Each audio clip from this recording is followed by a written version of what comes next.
Öncelikle Kahramanmaraş merkezli asrın felaketi depremde hayatını kaybeden bütün yurttaşlarımıza Yaradan'dan rahmet diliyorum. Yaralılara da acil şifalar diliyorum. Geride kalan hem bizler hem yakınlarına da sabırlar diliyorum. İnşallah Yaradan bir daha bize böyle bir felakete yaşatmaz.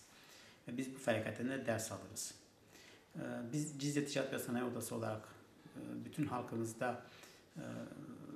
halkımızla beraber depremin yaşandığı ilk günden itibaren depremzedelerimizin yanında olmaya çalıştık.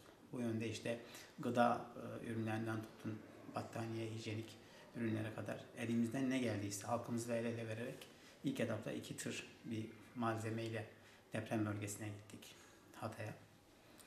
Onun dışında da tabii oradaki insanlarımızın çoğu şu anda barınma ihtiyaçlarını gördük orada. Yani barınmaya olan ihtiyaçlarını gördük. Çok acil ihtiyaçları vardı.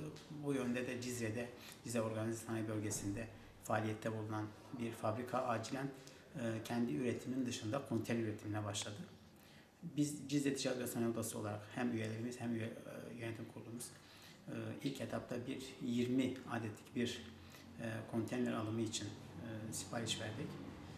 Bunu da bugün Allah razı olsun işletme sahibinden de onun katkılarıyla ilk 4 adedini göndereceğiz.